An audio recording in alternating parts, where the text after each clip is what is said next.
V Topolčanoch pôsobil kanoník Dorušák dlhých 29 rokov a počas tohoto obdobia duchovne a sociálne, ale aj materiálne pozdvihoval topolčiansky dekanát.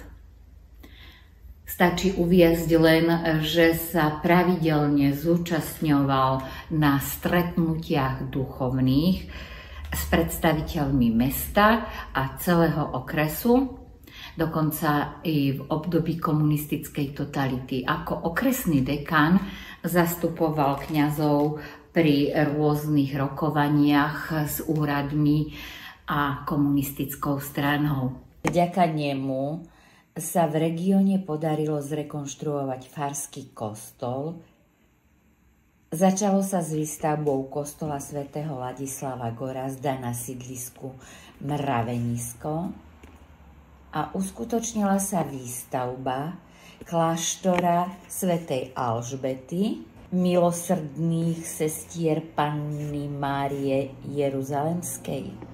V meste vznikli vďaka nemu dve centrálne základné školy svätého Dom Boska a svätého Ladislava a dve stredné školy, stredná zdravotnícka škola a gymnázium svätého Vincenta de Paul.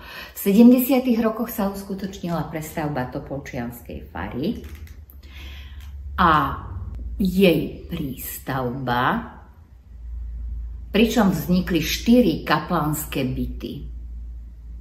A inicioval aj komplexnú rekonštrukciu topolčianskej kalvárie, počas ktorej bol postavený aj rodinný dom určený pre správcu a strážcu tejto kalvárie.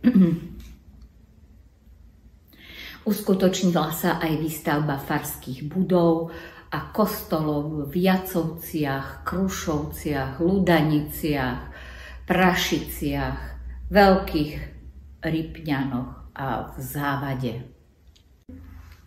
Dekan Dorušák pracoval aj na poli ekumenizmu.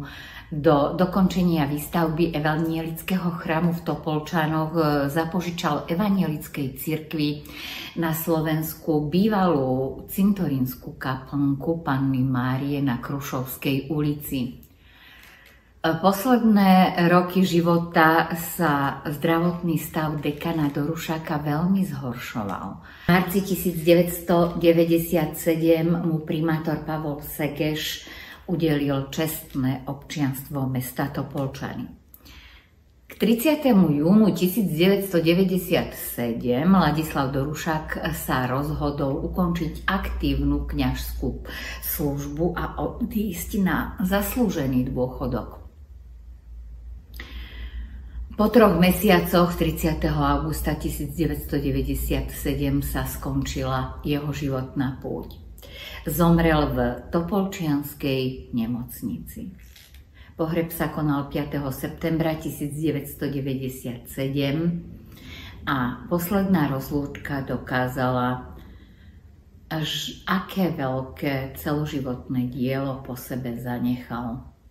Je veľmi zložité v takto krátkosti vyjadriť, kto bol kanoník Dorušák. Možno to šťastie vystihne udalosť, ktorú osobne zažil v Prahe. Keď sa prechádzal po Václavskom námestí, pristúpil k nemu istý pán a opýtal sa ho: Dôstojný pane, kde je, prosím vás, kostel svätého Spasitele? Namiesto odpovede sa ho kanoník opýtal: Ale prosím vás, ako vy viete, že ja som kňaz? Vždyť je to na vás vidieť, zaznela odpoveď. Rozhodne bolo vidno, že je kňaz, že je to duchovná osoba, že je niekto. Bol prirodzenou autoritou, ale nie z titulu svojho postavenia, alebo z úradu, ale z pozície svojich postojov, práce, obetavosti, sociálneho citu, rozhľadu, múdrosti, skromnosti a pokory.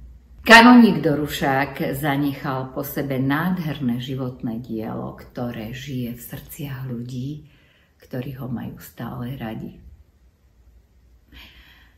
Ďakujem vám za pozornosť a teším sa pri vysielaní ďalších dielov o významných osobnostiach Topolčianskeho regiónu.